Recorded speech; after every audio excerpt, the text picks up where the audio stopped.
harus bisa membuat dan membaca laporan keuangan. Laporan keuangan itu yang paling pertama itu neraca. Kalau kita tadi sudah belajar menghitung nilai investasi, anggaplah tadi sudah terhitung 250 juta nilai investasinya, itu 250 juta nanti dia hitungannya di sini. Kalau kita hutang di sini, ini hutang. Kalau kita hutang 250 juta, misalnya hutang di bank, terus di sini 250 juta. Nah, tapi kalau seandainya kita tidak hutang, kita pakai modal sendiri atau modal dari investor, di sini tertulis 250 juta. Nah, berarti total harta di sini ada 250 juta. Ini untuk investasi awal. Di sini juga nanti 250 juta. Nah, begitu masuk uang 250 juta, nanti di sini ada uang senilai 250 juta. Nah, jadi dari sini nanti awalnya bisnis itu semakin berkembang. Nah, ini nanti yang dilihat. Harusnya terus bertambah di sini total harta. Jadi itu untuk mengetahui neraca ya. Nah, begitu ini uang ini nanti setelah jadi uang 250 juta, akhirnya kita belikan mesin. Setelah kita belikan mesin, belikan inventory, akhirnya semuanya nanti akan berubah ya. Uangnya nanti dibelikan mesin, di sini ada mesin senilai misalnya 120 juta. Di sini nanti ada sewa tempat. Ada sewa tempat tadi kan sesuai dengan hitungan ini tadi. Sewa tempat itu 50 juta. Mesin 50 juta. Mesin ini 120 juta. Terus ada juga biaya renovasi. Renovasi itu 20 juta. Terus ada juga biaya lainnya, bahan baku awal. Bahan baku 14 juta. Ini semuanya nanti total akhirnya 150 juta. Ini nanti harta awal perusahaan yang didapatkan dari hutang atau modal. Jadi kalau kita tahu bisa baca neraca atau bisa buat neraca dan bisa baca, kita bisa tahu berapa nilainya perusahaan, 250 juta nilai investasi awalnya, dan terdiri dari apa saja. Berapa uang cashnya, berapa sewa tempatnya, berapa bahan baku awalnya, berapa renovasinya, berapa mesin lainnya, terdiri dari apa saja, dan sumbernya dari mana? Apakah dari utang atau dari modal? Ini penting. Kalau kita tidak pahami seperti ini, kita tidak tahu, oh berapa ini asetnya perusahaan. Itu yang jadi masalah kalau tidak ada neraca. Jadi neraca ini penting. Kalau kita tahu neraca, kita tahu nilainya, terdiri dari apa saja, dan dari mana jumlahnya. Nah, itu penting. Nah, ini yang neraca. Yang kedua, laporan laba rugi. Nah, laporan laba rugi ini, kalau di laporan laba rugi itu yang harus diketahui, saya coba cepat saja, ini kayaknya sudah azan.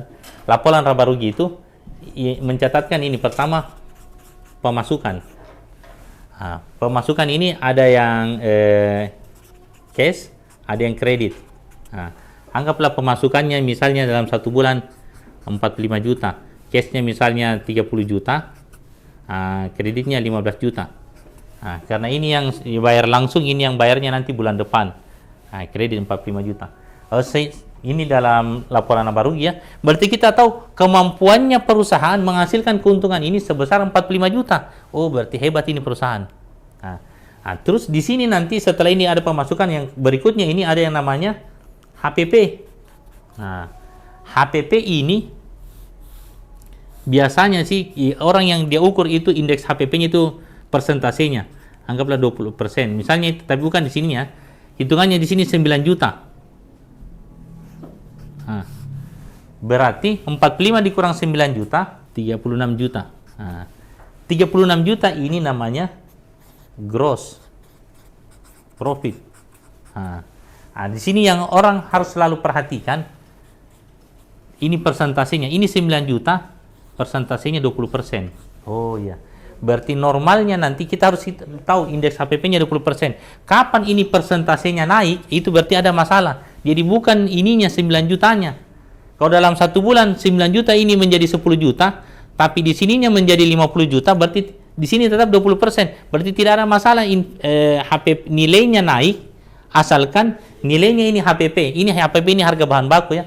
Jadi yang tercatat di laba rugi itu pemasukan, HPP, gross profit, sama ini.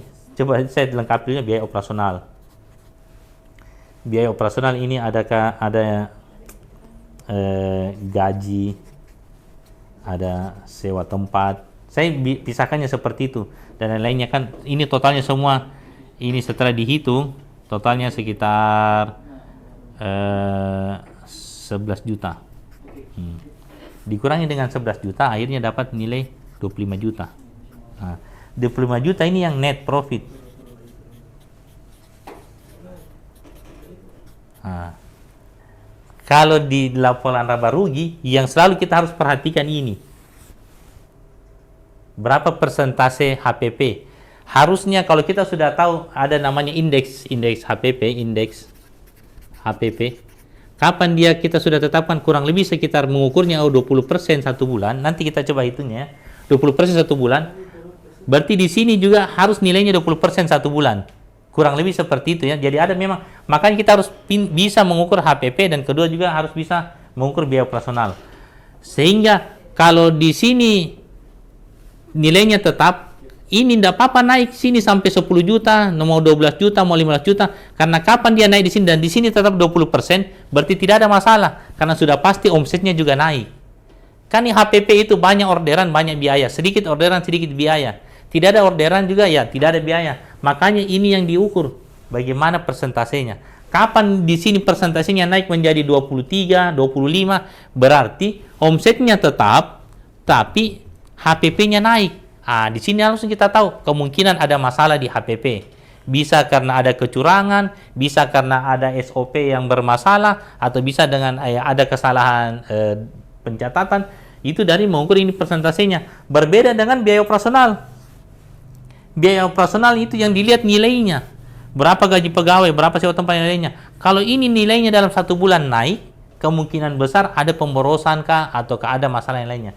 Jadi ini penting. Dan selalu itu laporan keuangan harusnya bisa menjadi data dalam pengambilan keputusan. Jadi kapan kita tidak bisa membaca laporan keuangan, apalagi tidak bisa membuat laporan keuangan, tidak ada data yang bisa kita baca untuk pengambilan keputusan. Keputusan kita akan berdasarkan emosi saja, yang jadinya nantinya bisa bermasalah sama bisnis. Di sini pengaruhnya. Kalau di sini nantinya, yang kita setiap kali nanti ini ada keuntungan, ini keuntungan bersih, semua ini keuntungan akan tercatat di sini sebagai profit ya. Misalnya di sini ada profit 25 juta satu bulan ini.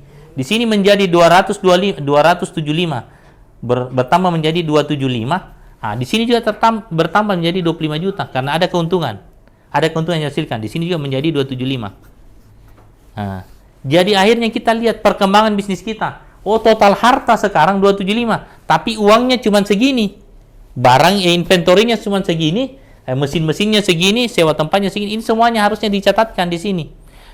Apa keuntungan, apa pentingnya neraca untuk mengetahui berapa total harta dan dari mana asalnya, apakah dari hutang atau dari modal. Ini pentingnya neraca.